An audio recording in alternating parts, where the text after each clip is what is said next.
News. Yes? Aren't they brilliant? So much effort, my God, and puppets. What an idea in South Africa. Okay, come on, you lot. Let's all sit down. I'm not going to start this next panel till everyone's seated. That's my new plan. So if you have questions, who's not been here for this morning? One guy at the back. Seriously? Stand up. Where were you? You had a prior appointment. Well, there's no need to be arrogant about it. We all do shit all day. It's okay. I never refer to it as a prior appointment. That's really up your own. Anyway, just say you had a thing. It's busy. Prior appointment. It doesn't matter. That's amazing. We're just going to get the last of people in. Are we seated from the front? We are pretty much. That's not bad going. I see the ladies in red are gently moving back. Well done. The other lady in red is gone. She's left. Where's this woman? Do you know? So you, the lady here, where's the other lady? She was right in front of you. We were just talking about citizen activism. The woman's vanished, and you were sitting right there. Doesn't matter, we've got a new one. There we go. That's the beauty of white people. You lose one, just get another one. No problem. So if you really want the benefit of the gathering, what I suggest you do is follow the hashtag, because you won't believe the dialogue generated by people who aren't here. And some of it's really funny, because there are incredibly stupid people in the world. Just any reason to be an angry South African. Like, they're just angry at things they might have been said, maybe that they may have heard. They have no idea what happened, but that's actually going on. So if you go to sli.do, you can also watch these, and you can also monitor questions. You can log questions and all sorts of shit. So that's very exciting. And have I mentioned Nando's at all in the last 8 minutes? No, Nando's. They're amazing. They're paid for all the shit. They're awesome. So just to get that out the way. Why are you in the front? What's happened here? You're all by yourself, just in the front, just by yourself. Just give us some backstory. I'm not Home Affairs. I'm not asking you for papers. I'm just saying, how did you, because they've all got friends. Look, all friends. Look, all different friends together. You're waiting for your dad. Okay, I'm not even going to pick on you anymore, because now I'm just a bit sad and creeped out for you. Can't he be your dad? Why can't he be your dad? You could build a nation. Do you want a son? You're young. See, this is how we're never going to build this country, ever. That's the worst excuse I've ever heard. I'm too young to adopt a fully functioning adult. That's cuck. Potentially a mummy. Right, so that's that. So just before I bring your panel on, because someone's being mic'd, I just want to raise the issue that what I like about this is it's quite fair. Does anyone feel it's unfair what's going on here? Okay, good, because I have to agree. I feel that things are unfair. Look at these people just streaming in. So lucky there's no Stacey. I'd come and fetch you, I swear to God. Come on, because I am mad. I'm a fully fledged South African lunatic, and I'm tired of people referring to us as perfectly balanced people and a wonderful rainbow nation. I hate all of you, actually, because I'm 42, and there's not enough time left to lie anymore. I am a lunatic. I was raised in a racist environment, and I'm not going to, that's the truth. Like, I'm just telling you the truth. We can have World Cups and shit and let people out of jail, but that's the truth. I was raised by a racist society. My parents, everything around me, I'm not going to say my parents, because that obviously indicts them, and that's not good. But, because, a lot of old white people are innocent, apparently, as they get more frail. And I don't like old people either. I hate all of them because they lied. They told cuck. They didn't have Google and they were ignorant, and we've been told to respect them by them, which is a stupid circular argument. I don't like old people. My gran was awful. In fact, she's dead. And so now I visit her grave often, not out of any sort of reminiscence. I just want to make sure we're all where we're supposed to be. And she said crazy things, because old people can also be very ignorant, They said, if you swallow a seed, you'll grow a tree in your stomach. It's not funny when you're 4 and you wake up with an erection, you panic. Ah! A root! It's terrifying. No wonder we can't handle AIDS. We've got old people giving us information. That doesn't help. It's ridiculous. The society that I grew up in told me at every turn that black people were dangerous and incompetent and evil. Then my parents went to work and left me with one.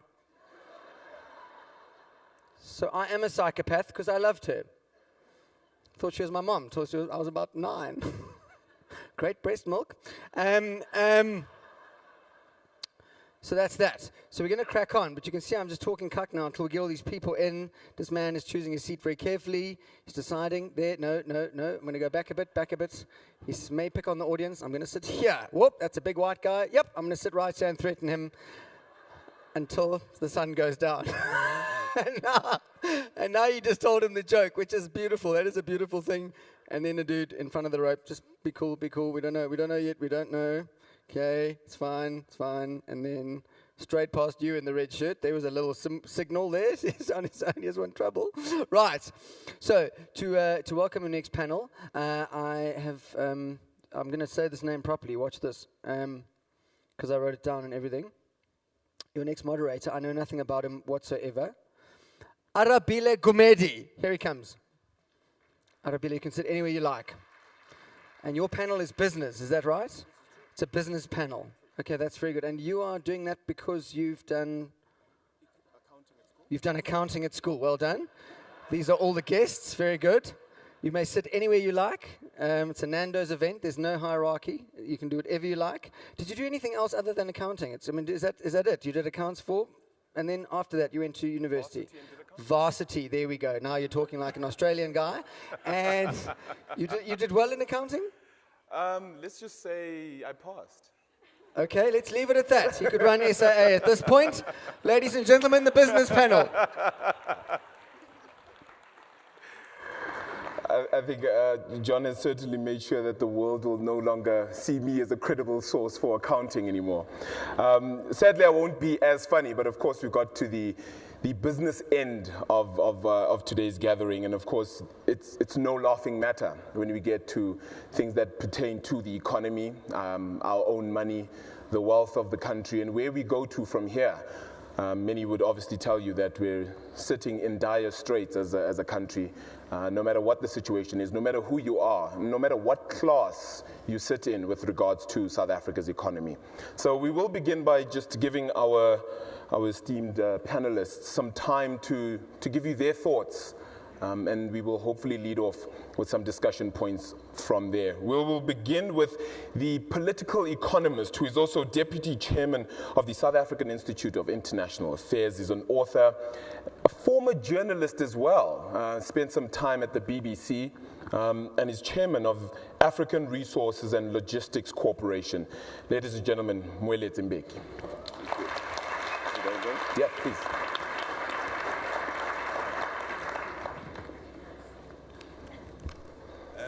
Thank you, Mr. Chairman. Ladies and gentlemen, it's a great pleasure to be here.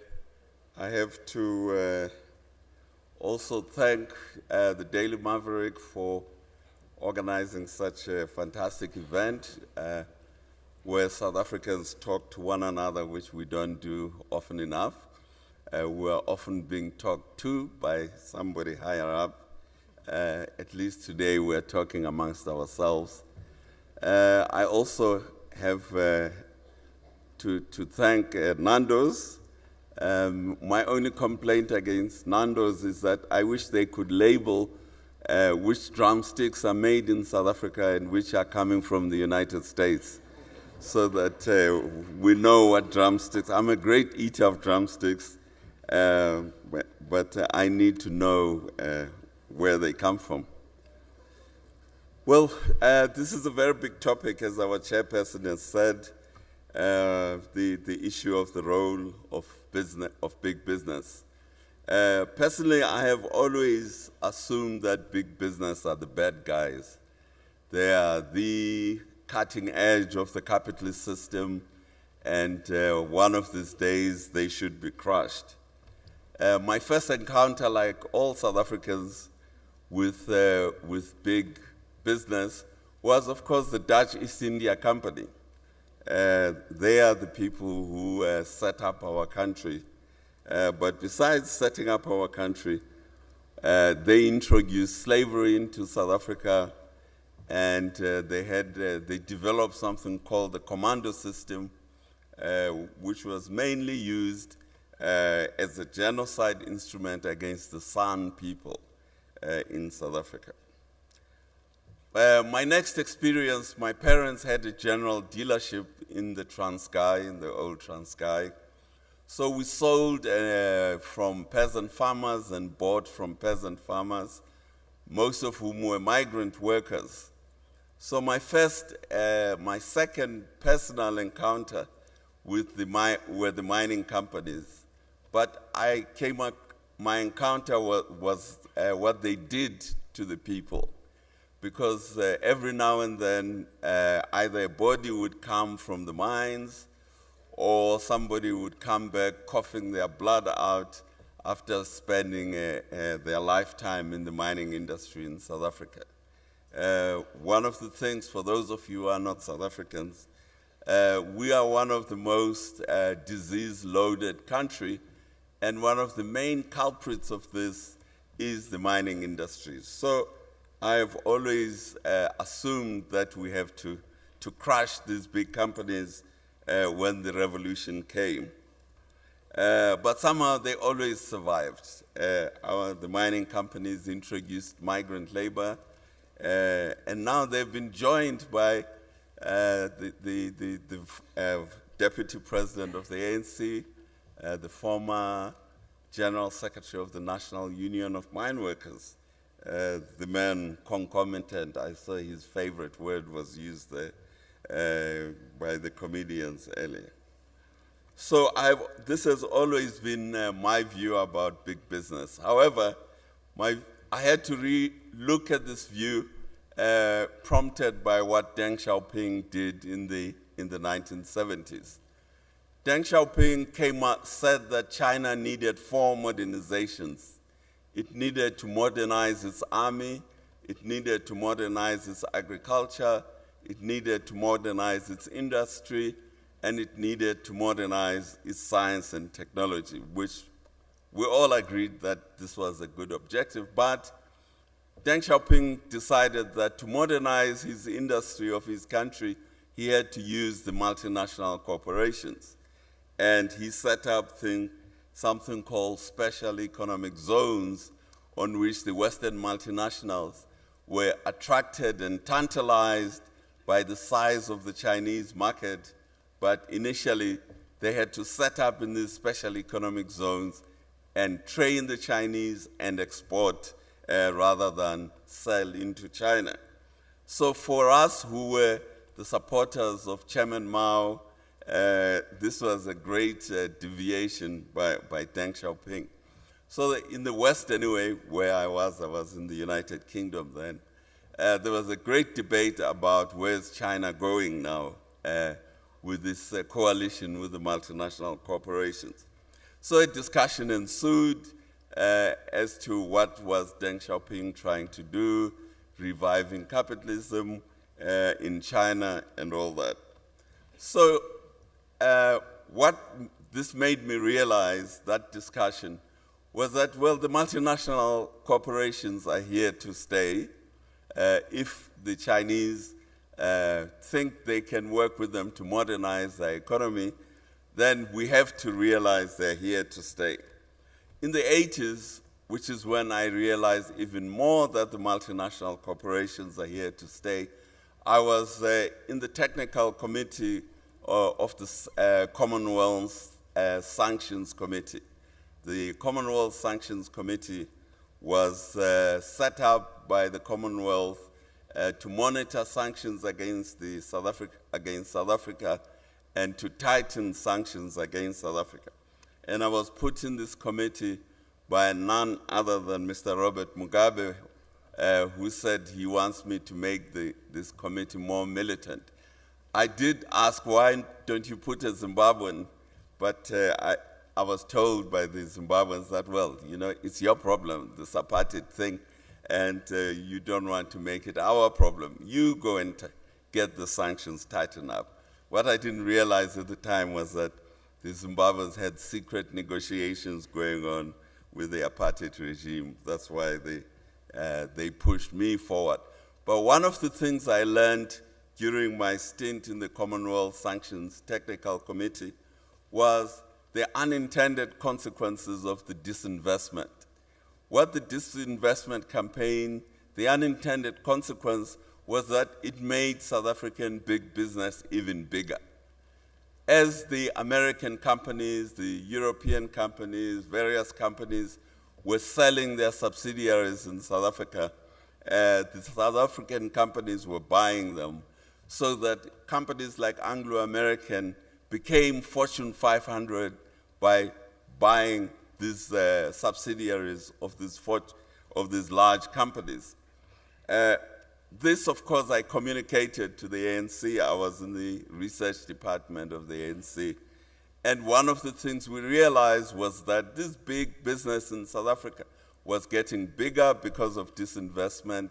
And what that meant was that when the political change did come, the big corporations were going to be a huge obstacle to change, and that there were the new democratic government of whatever party was dominant was going to be faced with these big corporations. So what should be done with big business in South Africa? What I've tried to do is, since I've taken up so much of my time with the introduction, but I thought I should do this introduction because it underlines what the power of big business is. But it also underlines, for those of you who have dealings with China, and one of the panelists here, Martyn Davies, is a specialist on the Chinese economy. What it does underline is that you can, if you are smart enough, like Deng Xiaoping, you can use big business to achieve at least some of your own ends. So where is forward? Next. Okay, oh, it's working.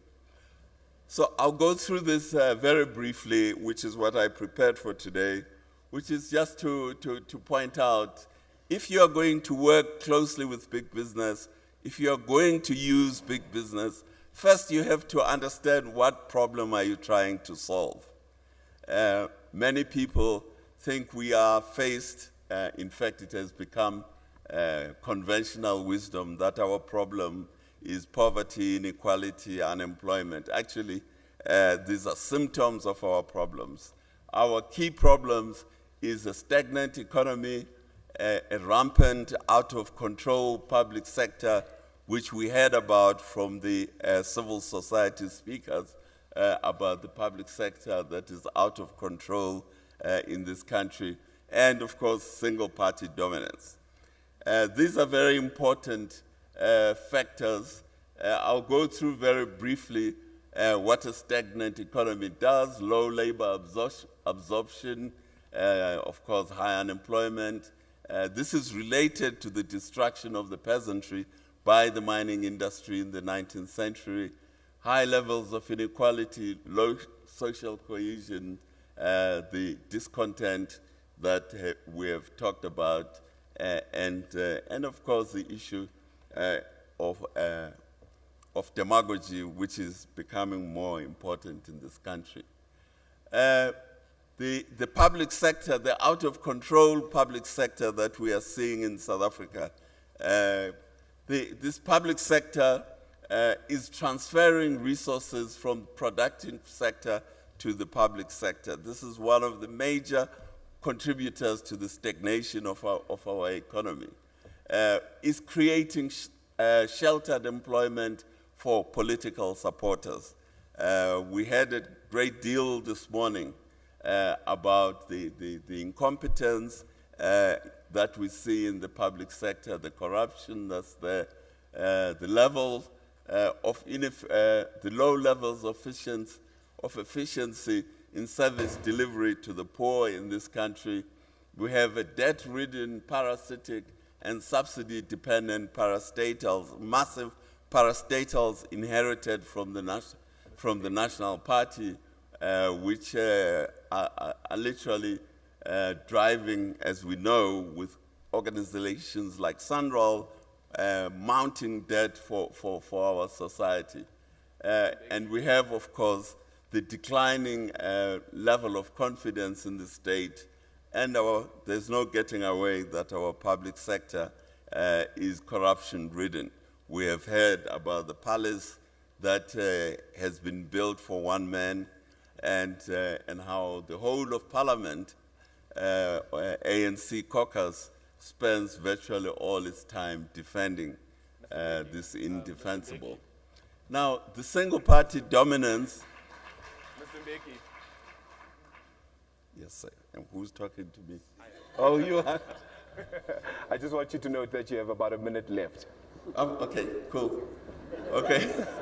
The issue of single-party dominance, which is really the focus of my presentation today, I think we all know what single-party dominance, especially for those of us who lived in Zambia, in Zimbabwe, in Tanzania, we know what single-party dominance does. It makes the government officials unaccountable with all that goes with it.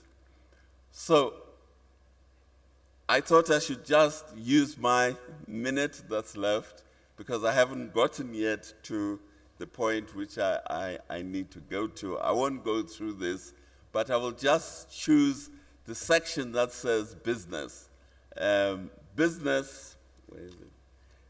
Tries to maintain the economic status quo and protect the interests by co-opting the leaders of the anti-apartheid struggle through transfer of some of the assets to them through black economic empowerment deals. It also safeguards its interests by transferring capital out of the country legally and or illegally.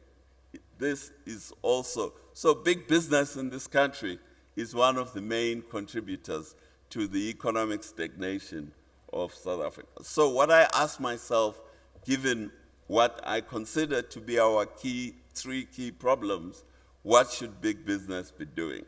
To me, what big business should be doing is that it should play a role in promoting and supporting genuine multi-party democracy in this country. Now, how should that be done is for all of us in this room and for the rest of us to work out how this should be done. But we are faced with a situation of this rampant corruption, the abuse of public resources by the ruling party. And you will never overcome corruption if there is no political competition. That is the crux of single-party dominance, is that corruption becomes cost-free to the ruling party because there is no political competition. So that is really the point which I wanted to make. Finally, I just want to give you an example of the damage that big business is doing to this country. This is showing capital flight out of South Africa. The average capital flight before '93 was 5.3% of GDP.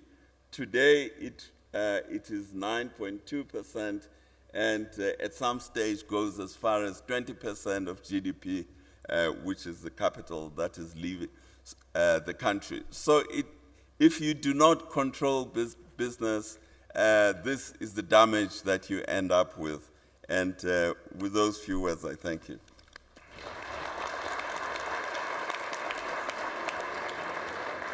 Ladies and gentlemen, we cannot deny that Moeletsi Mbeki is a great author. You can just hear from those short words that he would certainly be the ideal man to write a book on big business. But let's move on, and hopefully we can get enough time rather as well for a discussion that we can all have and probably share the thoughts that Mr. Mbeki has put forward. Do remember that you can put through your questions on www.slide.do. So it's sli.do, and hopefully we can get to those questions as well. But next up we have a man who I speak to quite often, an economist, Chief Executive Officer for Pan-African Advisory Services, is also a board member for the Development Bank of Southern Africa, Director of Tourism South Africa, former group economist and Director of Standard Bank, Mr. Iraj Abidian. Thank you very much, and it's a pleasure to be here. Thanks for the opportunity. To share a few thoughts, I think every quarter of South Africa that we go to, civil society, business, labor unions, and I would submit, even within government, there is one thing that we all have in common. that we all see problems, that we all agree that we have a problem. In fact, many members of the cabinet are expressing the same views. And that's really a disturbing situation, because we have various stakeholders in the society, most importantly government, business, union or labor unions, and the civil society, all of them saying we have a problem. And nobody does anything about it, other than just counting problems, and in a way talking ourselves and the country into a state of paralysis. Many of our competent bureaucrats are paralyzed by incompetent political bosses. Many of our municipal technicians are literally paralyzed by incompetent and corrupt councillors. And so it goes. So I think we can talk, we can add to that wave of expressing frustrations. But to me, we've done enough of it. We know, and it is time to literally sit back and say, how do we use the power of different stakeholders within the society, and I'm going to focus on business now, to rebuild, to utilize the enormous amount of capability that this economy has. The South African economy, one thing that it has, it's got a diversified resource base. It's got a particular tortured history, but at the same time, it's got a very well-entrenched history of using the resources, and that lies in the business sector. The business sector has to be and will need to be, and I would submit that unless and until the business sector comes to the party to deal with the issues of South Africa, we're going to only further paralyze ourselves. It is not to say that business has been an angel all the time, or business is any more or less angel than any of the politicians. It is creating a balanced structure that these different components of the society will bring their relative strength to deal with the issues that we have. We all know we have the four evils that bedevils us at the moment, but quite frankly, let's just take them one by one. Skills, will politics deal with it? Will civil society rebuild the skills in the society? Sorry?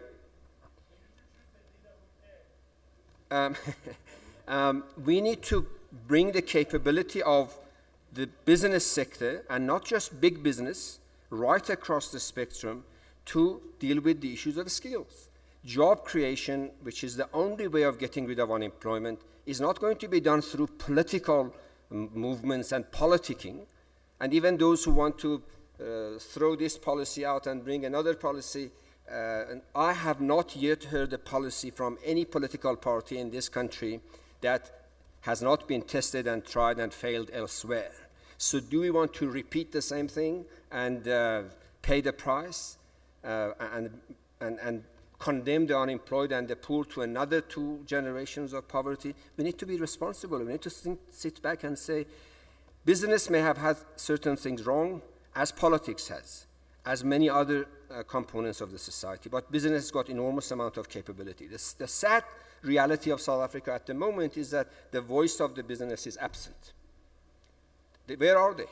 In 93, 94, 95, 96, they were part of the discourse. Even when you didn't agree with them, you could at least hear what they've got to suggest. Today, they're all either been literally frightened away, or they're saying, okay, if that's the situation, we're going to go to the rest of sub-Saharan Africa. And that is the reality of business. Business is mobile. Business, if you don't create the environment for it, capital particularly moves on. And at the moment, we have an enormous amount of capital flow at a time that we need every cent that we can get from within and without to build our businesses, create jobs, and deal with poverty issues. And yet, we are not dealing with the issues. So bashing business, in my view, is absolutely the wrong thing, as bad as bashing the unions. A modern society cannot run, expand, be prosperous without well-organized professional trade unions. The same way, no society that we know has ever broken the back of poverty and unemployment without a good, competent state, without clean governance, without accountable politicians, without those who are prepared to lead, but lead does not mean extract resources. Lead means bring the different capabilities of the country together.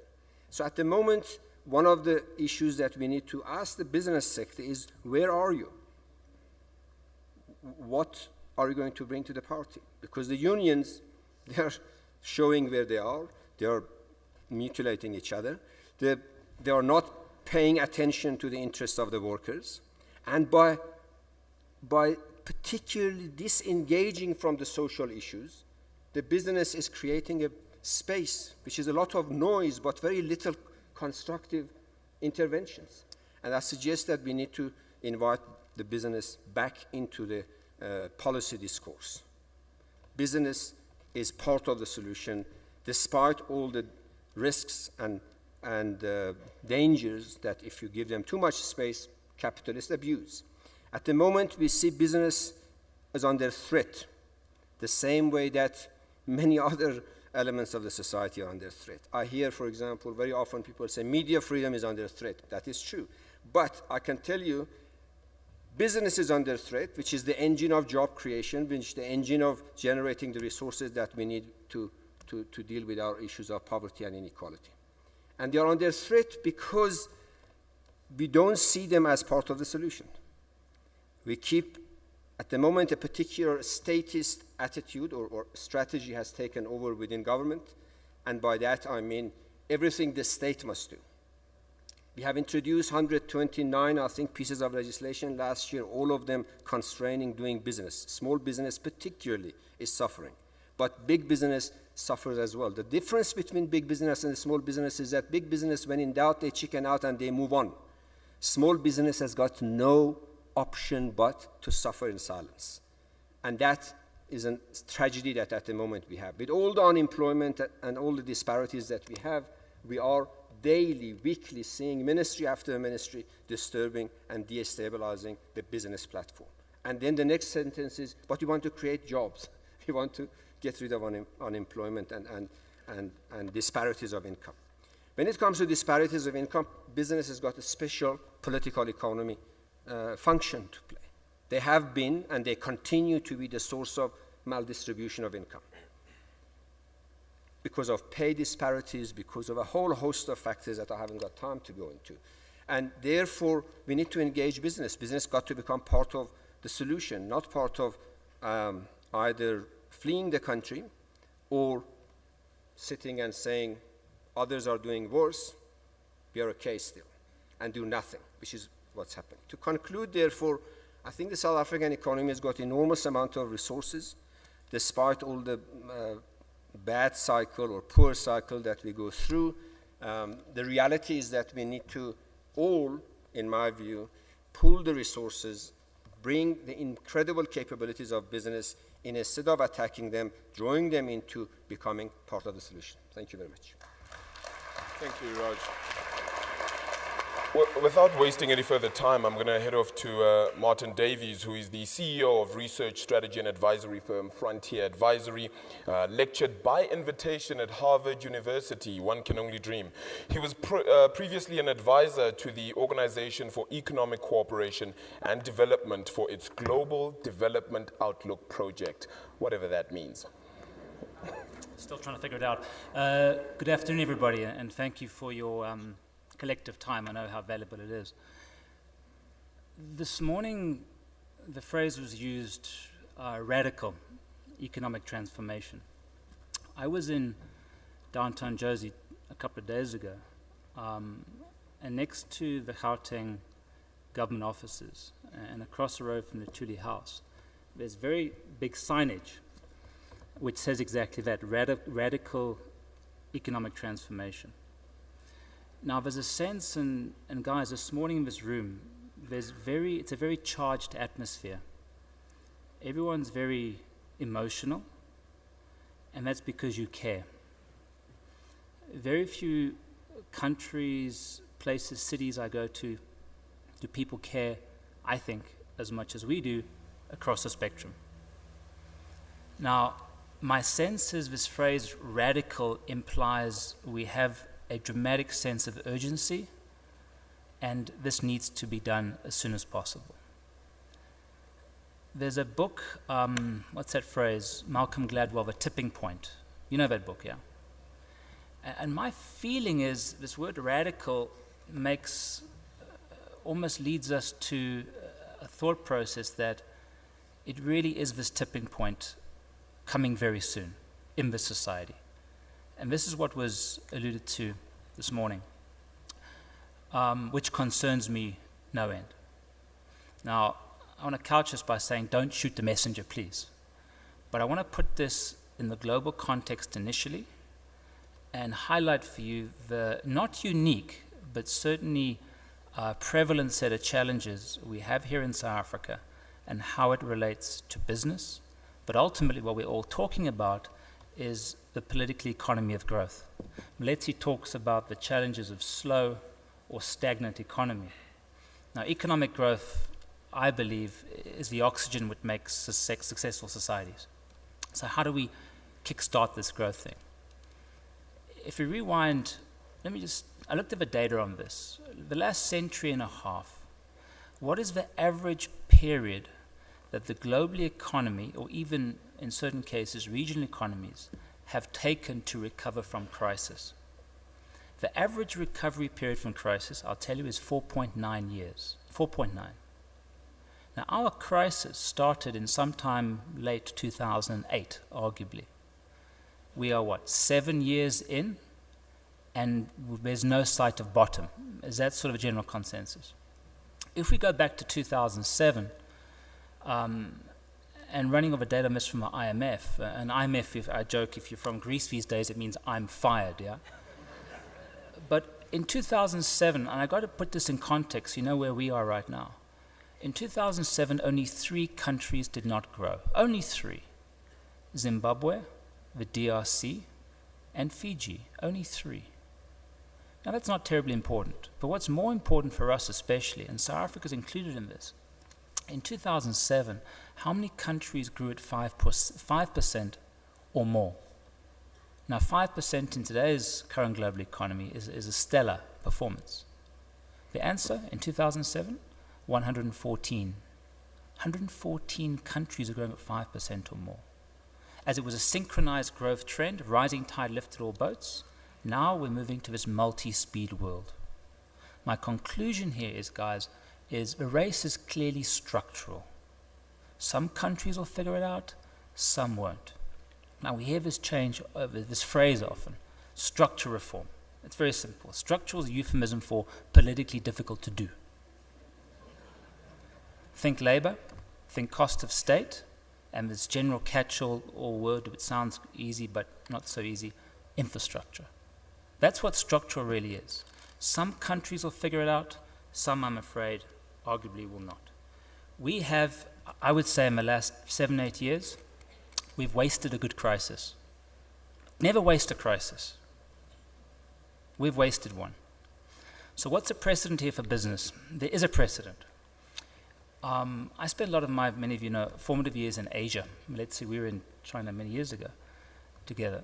And if I was in Japan in 1990, just after the bubble burst in Tokyo and sort of recession was hitting, and I said to Japanese policymakers, MITI mostly, if I said to these guys, you know, no matter what you do for the next 20, 25 years in trying to reform, throwing money at the problem, structural reforms, whatever you try, you're not going to grow for 25 years. You're not. You're going to remain a flatline economy. The guys who looked at me and said, you're crazy, Martyn. That's what's happened. Compare that to South Korea in 97, where I was living at the time. Financial crisis, government was bankrupt, the biggest IMF bailout ever, November 2007. It was $60 billion. Within 2 years, recovered from crisis. Are we like the Japan of Africa? Slow growth, momentum economy, but with a fantastic cluster of corporates, which are rapidly becoming, after 1990, Japanese companies rapidly became multinationals. Are we doing the same? And Iraj, you mentioned that, going to Africa, where we should be, where South Africa is amongst the 3 slowest growing countries right now on this continent. 3. And the other 2, you don't want to know who they are. Not very pleasant places to go. We should be the Germany of Africa. We're more like Japan is to Asia. So there is precedent for us. The political economy of growth is undoubtedly flawed. One thing I have to say is we've heard this phrase, and it's often put out by many, this developmental state concept. And use a word earlier, Moeletsi, is capitalism. The world has changed. It's no longer about capital. Capital is free.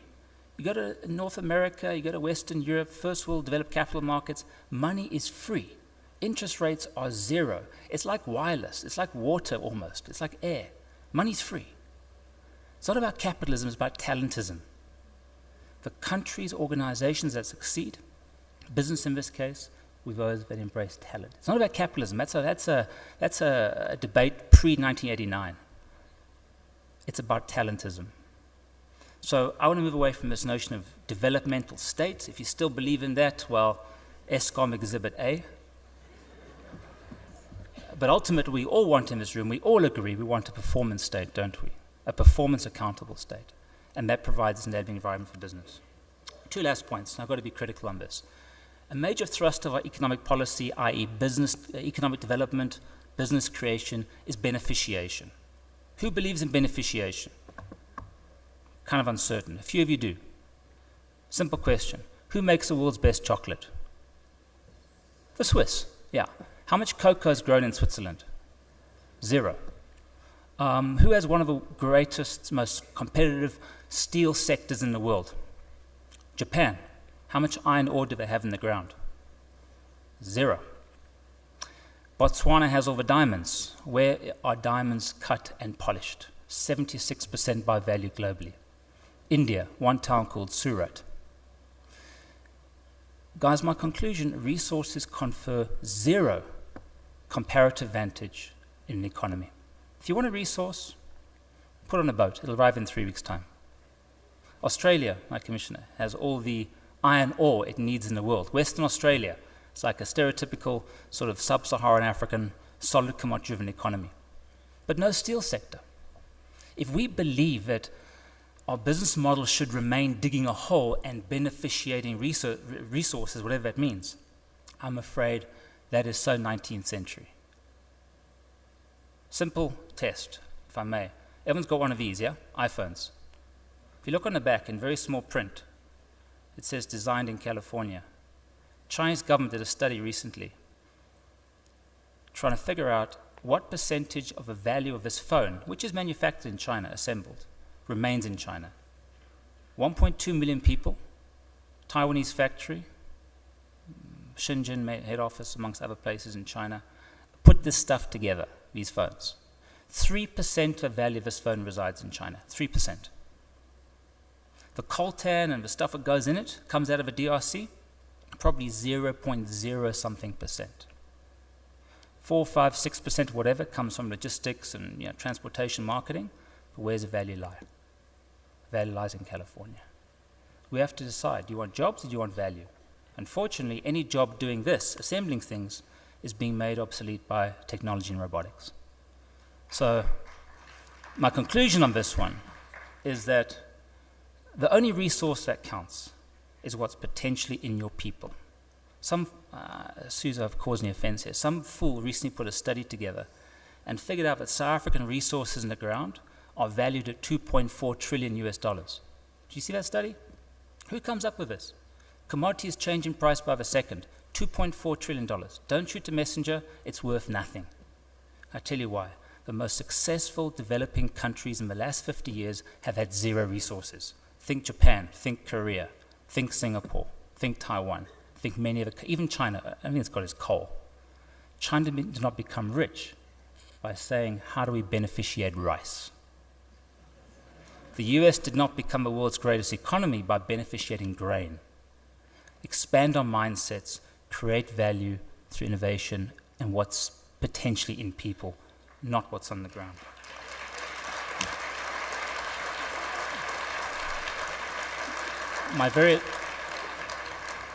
Thank you, unnecessary. My very last point is South Africa has something unique. It's like in the DNA of business in this place. I don't know what it is, but there's only one country in the world that has created more international, multinational companies from a same developing economy, the same population size as us.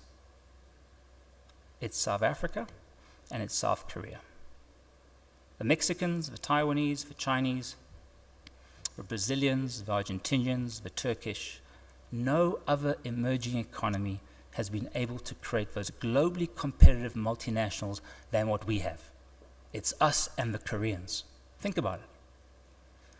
Going forward, and again, coming to the Koreans, companies like Hyundai, Samsung, Daewoo, you know those fantastic companies. How many resources does Korea have? 0, but it has the highest PhD per capita in the world. Go figure. My last sentence. South Africans, I implore all of us in this room and beyond, the global headwinds are significantly against us. Countries now have to work to grow. Pre-2008, everybody was. A rising tide of capital, liquidity, lifted all boats. My concluding statement, we will never be internationally competitive if we're so internally divided. Best we figure it out. Thanks.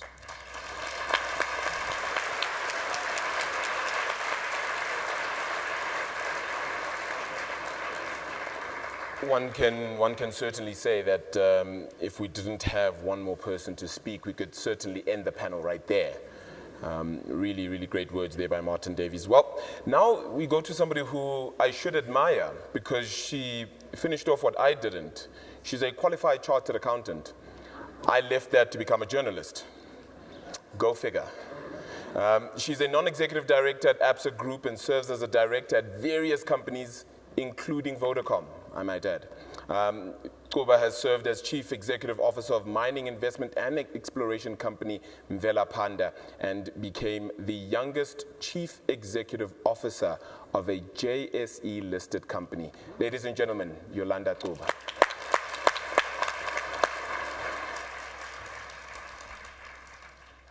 Good afternoon, ladies and gentlemen. Firstly, I would like to say to my panelists here, saving the best for last. Thank you very much. Okay, I have to say that. You know, preparing for this talk this afternoon, I thought because I'm the true representative of business, we have lots of consultants there. I mean, that's what I call them. Okay. I thought, let me first mesmerize you with some key stats around GDP growth and all those kind of things. But then I saw the EFF, and I thought, I'm not going to do that because they must probably have all the stats right there ready to question me on it. So I'm not going to do that today. But instead, I'd like to talk to you about something that actually has started to worry me some in the last, most probably couple of years. And that is, there is this discourse that's happening or subliminally or explicitly that says it's bad to make a profit. Business exists because they make a profit. So right now we have CEOs who actually worry in the boardrooms about the profitability of their companies. And I'm saying that's wrong. The reason why we have small businesses, the reason why there is someone or a group of people or a group of corporations that are able to turn what is essentially scarce resources into real money, into economic transformation, into real economic kind of cogwheeling, into SMME development, into actually making sure that even small businesses actually survive, is big business. And the reason why they're doing it is because they are sustainable. What makes them sustainable? Essentially, it's called a profit. Maybe it's my accounting background, or is Arabile's accounting background that taught us that. But I can tell you now, you can look at our neighbor next door and say, what has happened to Zimbabwe? What has essentially happened to Zimbabwe is that they completely extinguished their tax base. What does big business enable us to do? They enable us to actually have a tax base. you are employed by a company. It is big corporates that actually starts from a primary industry to a secondary industry, and then most entrepreneurs actually operate in the tertiary kind of environment. And if we don't actually accept this as a principle from which we actually depart, then we're going to get into a lot of trouble.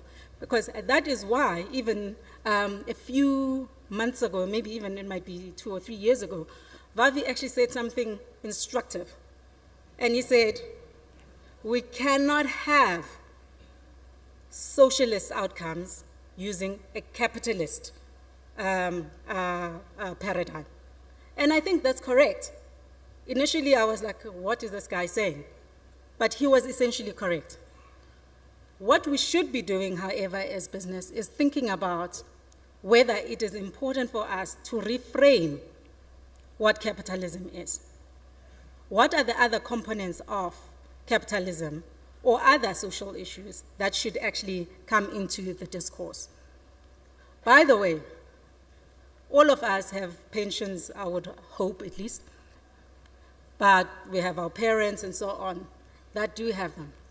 The reason why they are able in 10 years' time to still have purchasing power, those pensions that they're making today, is because businesses are growing above the rate of inflation.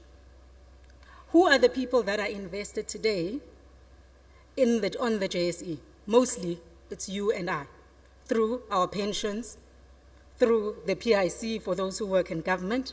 And it's important, therefore, to remember that this profit kind of essence is key to our growth.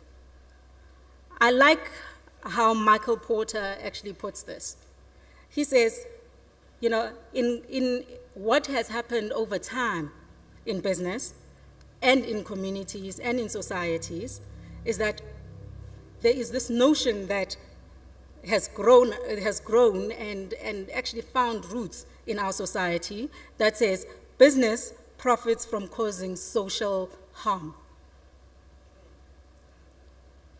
I thought EFF would be actually agreeing with that. He says business profits from causing social harms or social problems. And I want to tell you that's the old paradigm. That is the old paradigm. The new paradigm is that actually, when you look at it and objectively do so, is that actually business profits from solving social problems. Let me give you an example. Let me give you an example.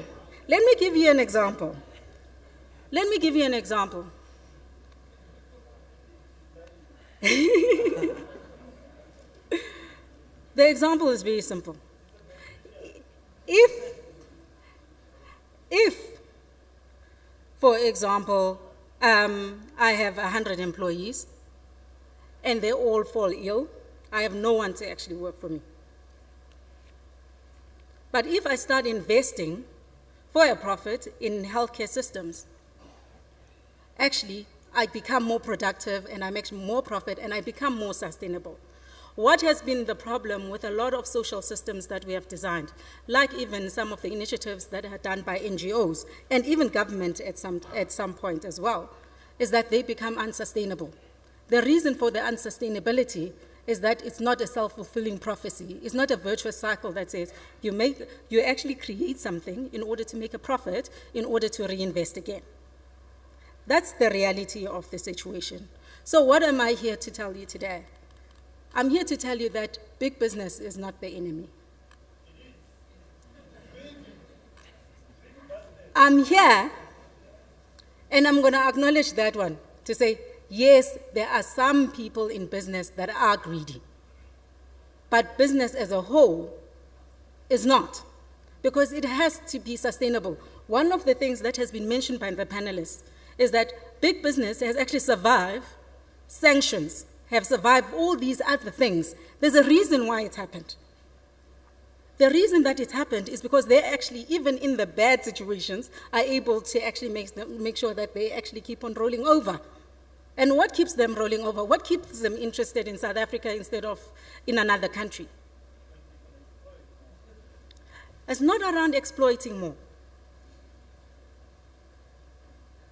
It's not around exploiting more. It's that the paradigm from which they operate actually allows them to actually keep on generating a profit and make them sustainable. So, if big business is not the enemy, and government is not the enemy, and the NGOs are not the enemy, who then is the enemy? I want to contend to you today that the real enemy that we should all be actually grappling with is unemployment. It's inequality, it's poverty, under-education, under-investment, and all the kind of unders you can think of. That's what we should be working collectively to actually solve. Instead of someone coming to me and telling me about the BEE codes and the 100 pages that are there to interpret the codes, then I actually need someone with a PhD to tell me how to calculate how many points I get on this element and that element. It's actually now, for me, more about actually standing back and saying, if these are the enemies, how do we make sure that two things happen? Because there's one thing that we've learned over time, is that business will always be here. Two, that they'll always be sustainable. So how do we use that notion or that paradigm in order to make sure that we actually effect social change? And for me is to say, actually, how do we allow for business to make a profit and still have social impact? How do those two things actually coexist together? And I'm going to tell you there is a way of them actually coexisting together, and that's called responsible capitalism. In fact, the first sort of sight or hope I had of that is actually the AGOA process, the chicken process that was mentioned earlier, where government and business actually came together. Government acknowledged that business needs to make a profit, because that's the only reason that process actually happened. Because otherwise we're saying that other than unemployment is that business will go out of business, and government couldn't actually accept that as a departure point. So for me, there is hope that there are social systems, there are social compacts, and there are commercial compacts that we can get into with government and other stakeholders in order to make sure that we are actually successful in the new paradigm. The problem for big business is not the will to effect positive change. The problem for business is that we have been taught that to stand alone and say something when you are not happy, like Paul Harris, for example, around crime, you get chastised. So what has big business done? We've gone into a herd mentality. We've said we'd rather be wrong together when it comes to social change than to be right alone. And that is unfortunate. But that's how we've been trained by the critics, by the politicians, and everyone else who actually doesn't want a voice that is different to their own. We saw this with Raul Khoza when he criticized the government of our country. We also saw it with a number of other people. In fact, Gloria Serobe, the other day, I read that she was saying business is shying away from their responsibility. I'm saying to everyone, we have been taught to do so, and that needs to change. We cannot be bystanders in our own country. Big business has a role to play. Sustainability depends on business actually being successful. Sustainability depends on business being socially aware and making sure that they are able to make a social change. The real trade-off between social problems and economic prosperity is no trade-off at all. Big business is willing and is happy to actually engage on social issues. I therefore encourage all of us when we go into the debate that is going to happen now to actually open our minds up to what I call Business 2.0, a new way of thinking about business, and in a way that is collaborative, in a way that is able to allow companies to say, we want a profit while making social change. We have seen that social change can be profitable. We see it with electric cars, for example. When you ask business to effect social change and make it profitable for them, they will make the social change that you require. Yolanda. So from my perspective, what I would like to encourage all of us to do is to say, let's fight a common enemy. Let's not fight each other. I thank you.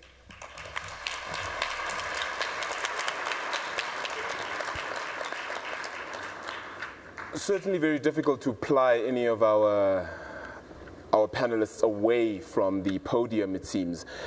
We don't really have too much time, actually, for a debate at this point in time, but it's really great to see the thoughts, to see the ways in which we can change our economy and think of it not only as business against us, but really as a cohesive and one economy that would be able to grow all on its own. From this debate and what we're about to do now, we don't have too much time, but what I'm going to try and do is come out with solutions. We know the problems, 2% GDP growth, unemployment, etc. We know all the problems. The solutions now are the key and most important part of where this conversation should be going. So I'm going to start with the only rose among the thorns, and perhaps she can just finish off her thought as well. How do we reclaim that spot of most competitive in Africa as in terms of business, in terms of economy? How do we satisfy the quench to be number one in Africa? I think the first thing we have to do, Arabile, is actually go back to basics. What does it take to be competitive in any kind of environment from a business point of view? It's an enabling environment. Government has to create an enabling environment. Government has to roll out the red carpet, not the red tape, in order to succeed. The second issue, as always, is capability. And when I talk about capability, I'm not in any way talking about the skills development issue for young people and this and so on and so on. I'm talking about the enablement. It's the skills, it's the resources in order to do it, and all the other elements, the processes and so on, that actually enable that. Talentism that you actually spoke about, Martyn. Those are key in terms of capability. And that's where we actually, I find, we lack a lot. And we are not ready to actually even acknowledge that we actually do have a skills gap. When you talk to government, they say, no, there's no skills gap. Of course there are areas of skills gap. So we have to acknowledge it and say, where do we get it? How quickly can we get it, and can we accelerate that? So for me, those are the two things. The third one is government and other stakeholders should make it easy, make it more comfortable for businesses to take risks. That's what businesses are there for. In the last 5-6 years, there's been capital formation like you've never seen on the balance sheet of companies in this country. We are not using our capital. And the reason why we're not is because we are not comfortable to take a risk. When a mining company decides that it's now ready to actually invest in a mine, it's saying, I'm taking a 20-year decision. When Cecil says, I'm investing 200 million in the US, it's saying, I'm taking, 200 billion in the US, it's actually taking that kind of risk. It's actually taking a 20-year, 30-year, 40-year view on its money. And those are the things that we have to start understanding, that it's not a quick, let's get it done quickly kind of recipe. It's not that. It's not instant, and it's actually long-term. If we keep Moeletsi Mbeki's definition then of big business, and we say it's about making sure that big business maintains the economic status quo. Iraj, last year we had the platinum strikes, which were the biggest hindrance to, of course, growth in South Africa. This year, we have electricity shortages. That, and amongst other things, of course. How do we alleviate those issues and still ensure that business does not feel sort of excluded from the conversation? I think the issue is not that the business is not feeling part of the solution. Every part of the society is feeling excluded. Energy, for example, one of the biggest problems that we have. I've said it in other fora. South Africa's energy problem forever could be solved in 14 to 16 months. Why? Because the technology is available, we have the resources. Why is it not happening? Because those who know, they are not around the table. Those who have caused the problem, they're reconstituted to solve the problem. And that's not the way to deal with it. the issue of education. I don't have time, I understand. The issue of education. We must bring the best of South Africans who have, and of course beware, as I think Seppo mentioned, that we mustn't go with the template of privatize or nationalize. These are all debates of the 19th century. For God's sake, nationalization, privatization, arrive in the 21st century. All our problems we can solve. And what I think Martyn related to, and I want to just expand on it, there is no single problem that South Africa has that South Africans do not have the solution for.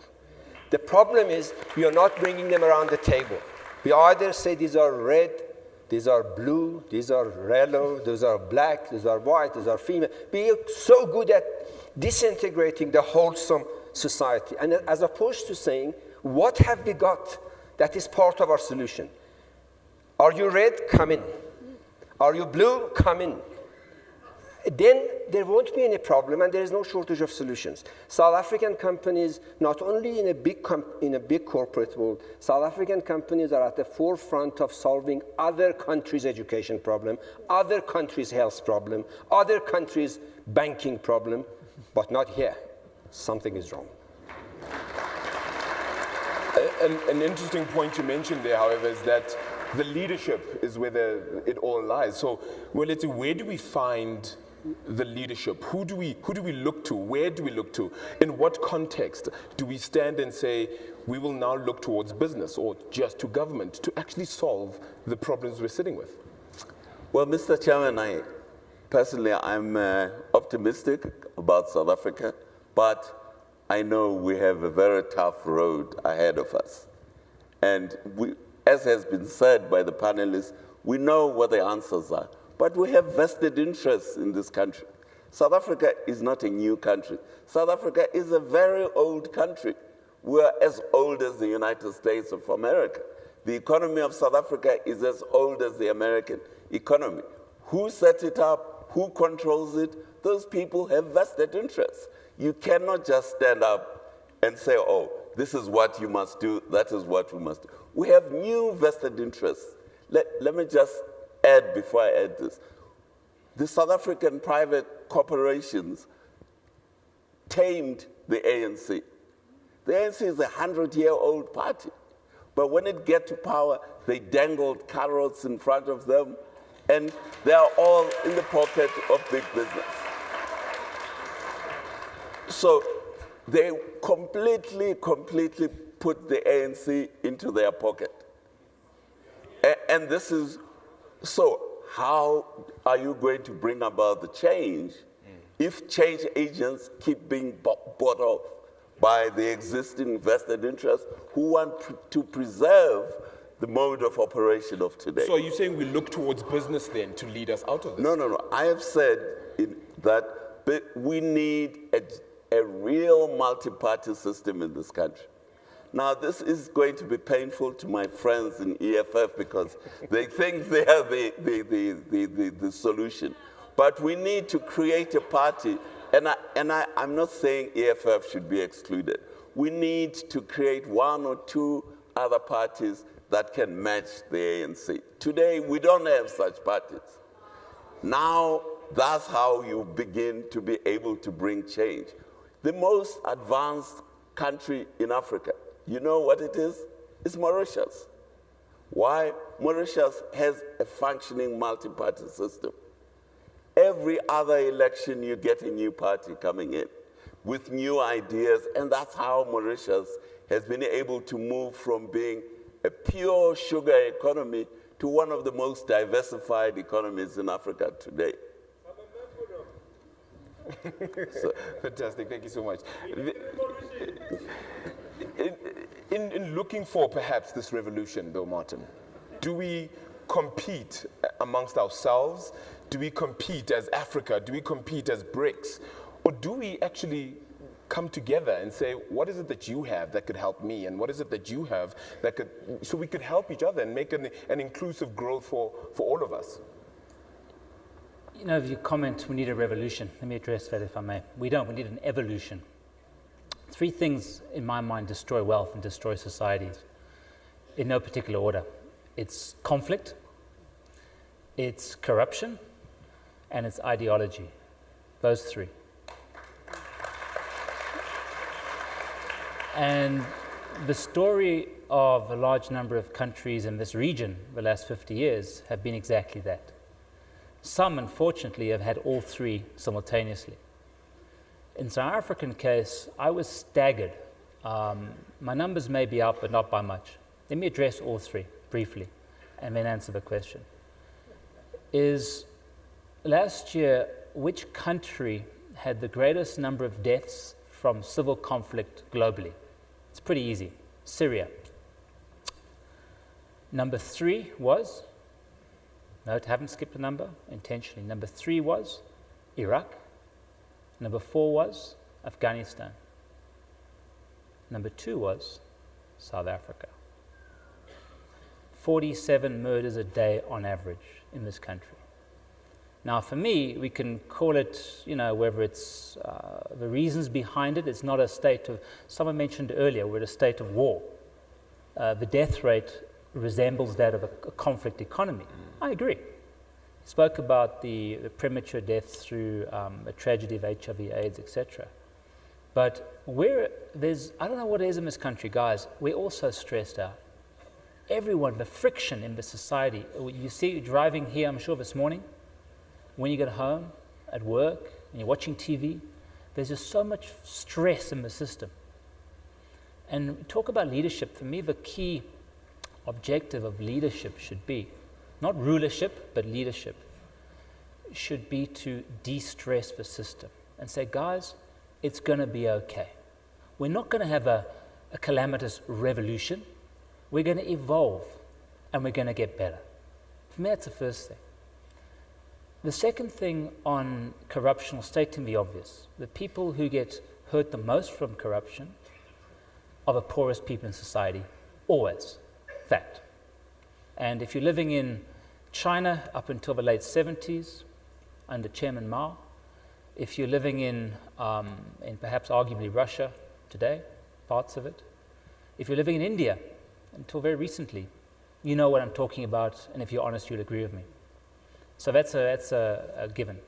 The third issue, ideology. And as Iraj said, we're having these debates. Everything's an ism. The only ism I want is pragmatism and practicality. And it's amazing, guys, there's this unbelievable tool that all of us have at our disposal. We seem to ignore it. It's called Google. Because you can get any piece of information, anything, from entire human evolution and before that, in a split second. And guess what? It's free. Now, for me, it's fairly obvious.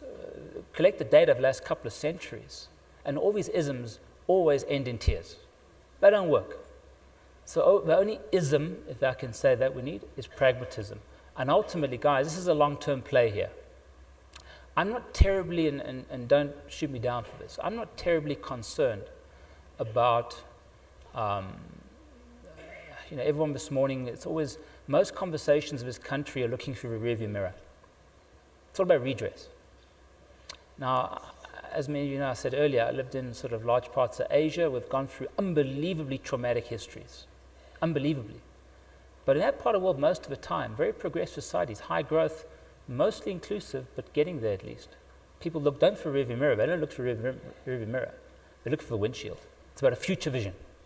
I want political leadership in this country to set a vision for the future rather than constantly referring to a past. Because I don't remember what I had for lunches today. What happened 5-10 years ago, whatever, let's move on. What's ahead is the most important thing for me. Guys, you'll disagree with me. I'm living for the future. I'm living for my family and my children. Their future is the most important thing for me, not my past or anyone else's past. Certainly some interesting thoughts, ones that some might agree with, some would disagree, of course, and you're all, of course, entitled to your opinion. I want to acknowledge the questions that have been coming through via Slido. It's ones that I'm going to leave you with, sadly, because we've run out of time for this discussion, and it's, of course, a debate that can continue for decades on end, and, of course, looking at the future, it's quite important for us to look at solutions, and I thought that's what we should end off on. But I'll leave you with all of these questions. Of course, the first one, however, is growth really the key when 99% of new wealth goes to the top 1%? The second question that I want to leave you with is, should corporates be required to pay a living wage? And the final one is, will Moeletsi Mbeki's presentation be available for download? Ladies and gentlemen, thank you so much for your time.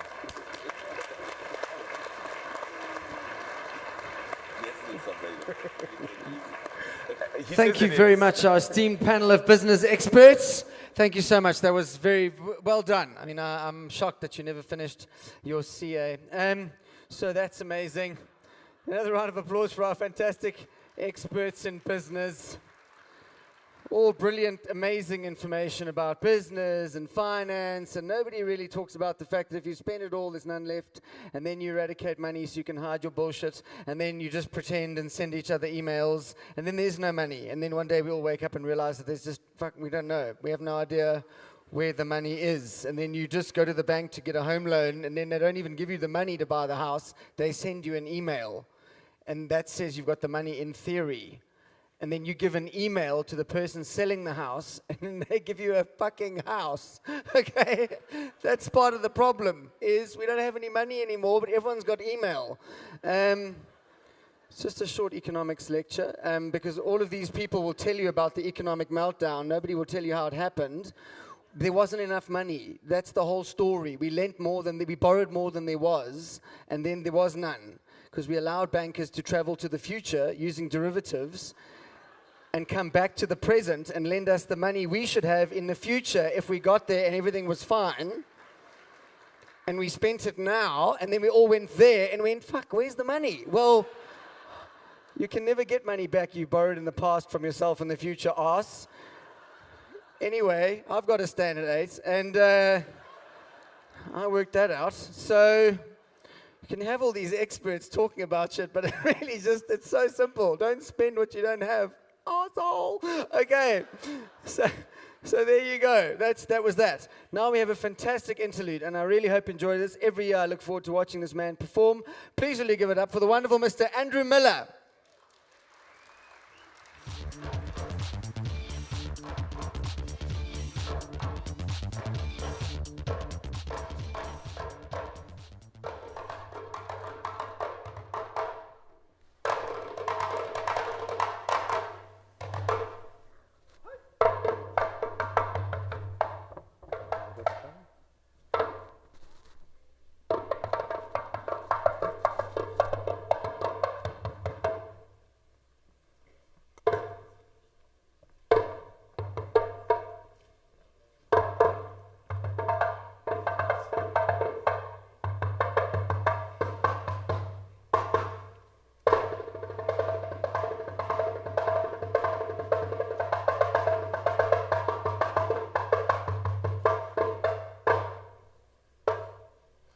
Good afternoon.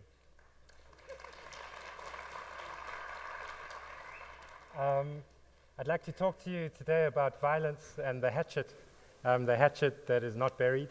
But if you bear with me a bit, I'm going to start with love, because maybe we need 2 minutes of that. I don't know. I've been thinking a lot. It's a really weird experience for me to be here. This is my 3rd gathering, and I often wonder why and how the hell I ended up here blabbering at you. And so in order to kind of find my space, I think back to my own life. So I started writing poems 21 years ago when I was at university, and I stumbled into this poetry tutorial where you had to write poems and present them and have them critiqued and stuff. And so I did that, and I was ready. I was ready to write poems because my first ever girlfriend, my first trip to the front lines of romance, well, she had just hopped into bed with my best friend. So I was ready to write poems, poems about love. You know, poems about the morality of love, poems about the evilness of woman, that kind of stuff. And I really enjoyed it because I managed to work through the emotions of this thing that had happened to me, and I obviously developed a fondness for the techniques of poetry and so forth as well. And that's where this weirdness started for me. When I look back at myself 21 years now later, I see myself doing something else as well. You know, when you've been publicly humiliated, and that's what happens when you're at university involved in any kind of love triangle, you've kind of lost your social ranking, you know. So what you really want to do is stop the world and make an announcement and say, listen, world, I just need to tell you I'm going to be fine. I'm going to be better than fine, I'm going to be fantastic, but you can't stop the world, you know. And so you sense your place in the world really starting to get fragile, you know. And when I look at myself writing poems and communicating them in that tutorial and so forth at English, I see myself now operating as much in the subtext as in the text. You know, the text was the morality of love and evil woman and all that kind of stuff, but I was obviously also sending messages that I needed to send to my peer group, you know, and I was reclaiming some of my social ranking by doing that, you know, the subjects I chose to write about and how I chose to write about them, you know. So that's where all of this started for me. So I wrote a poem a few years ago about that time and space in my life. And it's not a poem about any of that stuff, but it's really just a reflection I had a few years ago on the irony of the fact that you can find any number of people to teach you how to write poetry, how to do a rhyming couplet, all that kind of stuff. But you never get anyone who can teach you how to be alive, how to be a poet, how to have your heart stomped, how to grow up as a structural racist, how to grow up in the township, all those things that actually are what it means to be a poet. And of course, we're all poets, that's why we love music and all of that kind of stuff. So the poem is called, what is it called? The poem is called, wait, I'll get it in a second, Kids Writing Poems. Yeah, there we go. And it goes like this. They taught us to write poems at varsity. Start with a brick, said the professor.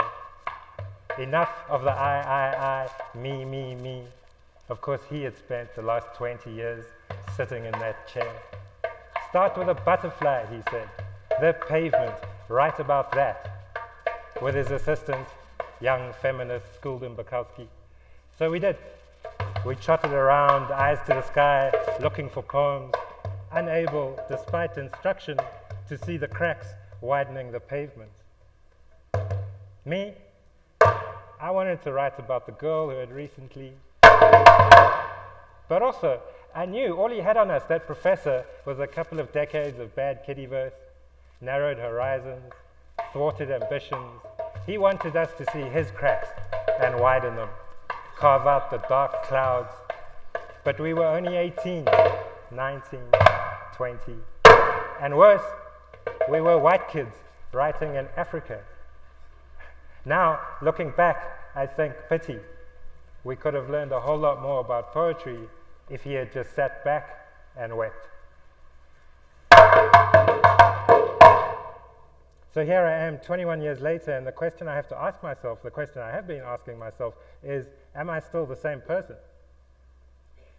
Do I still do the same things when I write poetry? Am I still working my way between text and subtext? And the answer, of course, is a pretty unnerving yes. You know, if you take away love and you inject politics, the future of South Africa, all this kind of stuff, well, essentially I'm doing the same thing. So yes, I'm here today because I want to add my little bit to the positive development of South Africa and all of that kind of stuff. And of course, I'm also here today because I've got a book on the shelves which I need you to buy. So where is the weighting between my text and my subtext? I still find that very difficult to answer in today's environment, and I think this is as it should be for all of us. You know, we are all subtextual hustlers. You know, that's really why we're here today. I mean, there is the text of the gathering, there are the things people are going to say, but we can all predict what everyone is going to say quite far in advance. Really, we're here for the gossip, you know. We're here for the rumor, the innuendo, the ability to chat around the coffee table, and also to rub shoulders with people maybe with more weight or importance than us who could give us new ideas, maybe advance our careers, and all of that kind of stuff. Right? Is that it? Yeah, so we're all subtextual hustlers. And, you know, I think this has always been the way of global politics. You know, journalists and politicians combine, you know, and we all operate in this magnificent kind of paradigm where we course these two things, and we all, of course, want to be famous and heard and powerful and all of that kind of stuff. And of course, it's difficult for all of us when we're writing our opinion pieces and so forth to plot exactly where our own personal ambitions end and our subject begins. I think one of the interesting things that has happened in the last 21 years, though, is that the whole world has now become very familiar and very able in the subtextual environment. you know. So Facebook and Twitter and so forth, now everyone's a subtextual hustler, you know, and we love it. Yeah, we're growing as a human species with this incredible kind of sci-fi muscle to operate in this realm of text and subtext, and that applies to politicians and journalists and rock stars and mothers posting pictures of their children, you know. And it's a very fascinating kind of environment, and we just at the beginning of the sci-fi era, we know that the algorithm is hovering over us and guiding us, you know. We know that the algorithm actually understands us better than we understand ourselves. The algorithm will feed us the information we like and the information we like to oppose, you know. So we're rushing off into the sci-fi environment, and it's all quite fantastic, but I have this feeling that for every ounce of muscle we gain in this subtextual environment, we may be losing it in the real world, in that fleshy human world where you don't have your smartphone with you. You know, where you look someone in the eye and they start telling you stuff that you cannot believe that this person is thinking in this way because it's diametrically opposed to yourself. And, you know, if you were in your algorithmic environment, of course, you would just tap into your cell phone and write a tweet or an opinion piece about it. But when you're in the real world and people start invading farms, when people start pushing over statues, when someone has the temerity to make a statement of the wildly obvious at a literary festival, then we seem so pathetic, you know.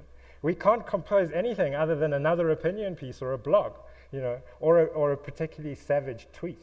Yeah. So I wonder if we are going to, in the next 5 or 10 years, start to really struggle as we gain strength in the virtual space with the human space, with what it is to be a human being looking another human being in the eye and not particularly relating to what they say. So within this context, I'd like to share 2 stanzas of a poem that doesn't belong to me, a poem by a man named Unathi Slasha, S-L-A-S-H-S-H-A. You can Google him, and the poem is called Hatchet Not Buried, and you'll find it on the Badilisha Poetry Exchange. And for me, this is a great example of some of the voices we're starting to hear in South Africa. It's a great poetic example from someone who was born in Dispatch and lives in the Eastern Cape and is involved with Rhodes Must Fall, the idea of black identity, the idea of history, and so forth and so forth. So the first stanza I'm going to recite is the conclusion of the poem, and really it's a racial challenge, the kind of racial challenge we all understand very well, we recognize very well in South Africa right at this time. And then I'm just going to slip into another portion of the poem, which is a very long poem, you know. And in the second portion of the poem, this is where the poet refers to the idea of the hatchet not being buried.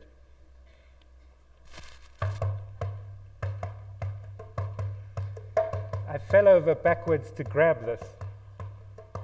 If the Rainbow Nation means we are all together in the melting pot, consider this. Why is it that blacks are sweating in the kitchen, doing the filthy job, while whites are relaxing at the holiday spot?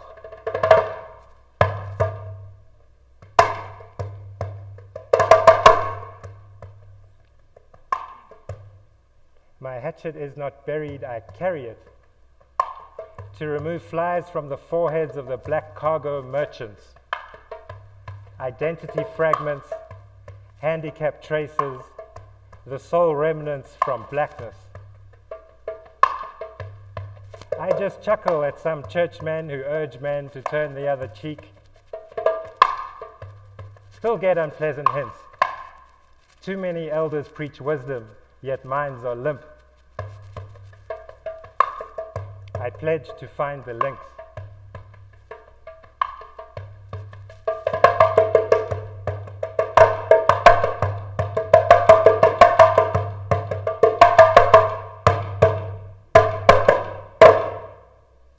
So I butchered his poem, but I think the first stanza I may have got a little bit wrong. And I also recognize that in doing this thing, I'm doing what so many people have a real justified issue with in South Africa. The white guy injects himself into the black man's story, talks about the kasi as if he understands it, talks about violence like he's experienced it, and then waddles back to the house that apartheid built, you know. But I'm willing to take the risk because I think that this kind of voice needs to be heard, you know. And I think that metaphorical image, my hatchet is not buried, I carry it. Well, now there's an image poetically of our age, you know. What an image, it's an image of history. When you read Unathi/'s whole poem, because it's a very long poem, he refers not only to the slave traders, he refers to the 100 Years' War, the War of the Axe, all these kinds of things, you know. We recognize that the hatchet is not buried. This idea of the young poet walking around with a hatchet is quite freaky because of the following line, because he's using the hatchet to remove the fly from a slave trader's forehead, and that's a very tricky business. You could get it wrong so easily. And that's why, for me, that's the line of the last 5 years poetically. It captures our current struggle with history in South Africa, you know. We are really struggling with history. Of course, that's a scary thing, but it's also an opportunity, you know. The interesting thing about history for me in South Africa at the moment is where we all choose to decide that history begins. I think we all make an instinctive decision every day as to where our history begins. Some of us instinctively decide it's in 1994, maybe 1948, maybe 1913, maybe the 100 Years' Wars, and further back, and further back. My feeling is when you make that decision instinctively without really thinking about it, as we must now in the new South Africa, then you can get caught in that situation where you turn the corner and you come face to face with another South African and you just think, oh my God, what is going on? When you start to think actively about history, you can start to manipulate the paradigm, you know, because that's the fantastic thing about history, is that it's so malleable, you know. So many of the conflicts we have at the moment are conflicts of history. When the white minority capital are facing off against the miners, well, that's a clash of historical timeframes, really. Because the owners of the mines will view the financial equation over a 10 or a 15 or a 20-year period, and they'll say, well, the mine cannot afford to pay the spectacular double wage. But of course, the workers are viewing the profit and loss of the mining companies over a 100-year period. And when you do that kind of maths, you come up with all sorts of different conclusions as to who has made money, who can afford to pay what wages, and so on. And similarly, when a man is in government and assessing his own performance, well, if you choose to take a 200-year view of what you're doing, you can do no wrong. From Nkandla to e-tolls and so forth, the weight of history is so negative and so enormous, your activities are just going to fade into the background. If you choose to take a 20-year view of what you're doing, and suddenly you become culpable and responsible, you know, and then suddenly you as a government member are playing an important role in our society. You know. So it's a fantastically interesting thing, this for me, how we choose or not to engage with history. And it's particularly interesting in the age of statues, you know, that we're in right now. I think one of the scariest things about history when you start thinking about it in this frame is that it ends up in violence, you know. It ends up in violence because it started in violence. And I think one of the most terrifying things about reading Southern African history is just how violent it is. You know, when Lieutenant John Graham cleared out the bush of the indigenous people with his gun, that was a violent thing that created Grahamstown. But it's not just physical violence, it's economic violence and it's social violence and all that kind of stuff as well. We really struggle when it comes to involving ourselves in the idea of violence, you know. So we're very good. We view, you know, when the government people pull up at the traffic lights in their black vans with their blue lights, we're very good, we're very certain. We're certain like a 19-year-old poet who's just been wronged in love, you know, as to the social violence of this behavior, you know. When we roll up at the same traffic light in our luxury vehicles, of course, we don't see the social violence in that because we've got a very narrow frame on our own lives, and that frame, you know, the logic of that frame is you need to get your kids to the coast as safely as possible on these terrible roads, you know. So, and I'm not trying to start vehicular apartheid either. You know, I believe that most passenger vehicles in Southern Africa are luxury vehicles. A Daihatsu Charade with air conditioning is a luxury vehicle in the context of this time and space. You know. For me, when I start to try and think about how I am involved in history and violence and all these kinds of things, well, I end up thinking about money. I end up thinking about what we do every day. We seek to earn this money, and then how do we spend it?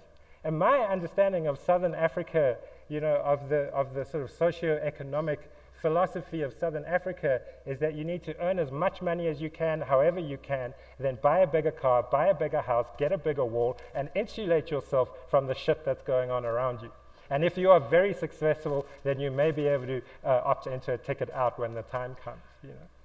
I think when we start dealing with history, when we start dealing with our own personal involvement with violence, then we may need to end up where our civil society discussion earlier ended up, with a discussion about economic philosophy and social philosophy and how might we live in Southern Africa other than the frame within which we live at the moment. So I'd like to close with a poem about violence, and it's really just a question mark, it's a comment, it's an idea, and I really wrote it for myself, not for any of you, but here we are. It's a story a guy told me a few years ago, and I was just struck when he told me the story of his life and this particular family violence that he had experienced, how hard it is to separate yourself as an individual from the punch and counterpunch of Southern African violence. And of course, not just the generic xenophobia, crime, the things we discuss, but all the deeply rooted historical violences that we are all involved in one way or another. So it's called I Know a Guy.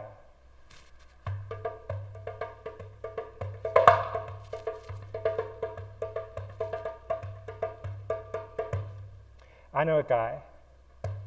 They hung his grandfather by the feet, built a fire underneath, and cooked him. Fuck them, he says. I hate them. Broke one of their legs one day. Fuck them. And who can argue? Humanity, our greatest illusion. We kill, we burn, and they do too. In forests and office blocks, wrapped in ties, smothered by these dirty, stinking old shoes. They kill, they burn, and we do too. Thank you very much.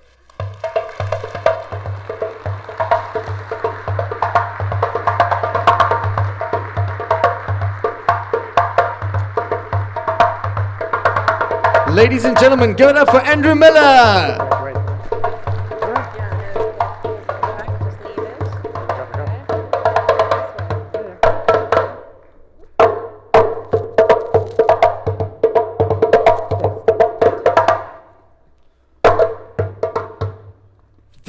Thank you, Andrew. That was fantastic.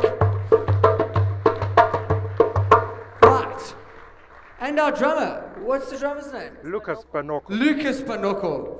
Excellent. Isn't Lucas fantastic? Very good. Right. Short tea break, about 10 or 12 minutes, and then enjoy yourselves. You can have tea or coffee. And I must recommend the toilets here. They are amazing. Vodacom. Wow. I mean, what amazing toilets you have. So please use those. They're free and they're completely democratic. Use those. See you in 15 minutes. Cheers.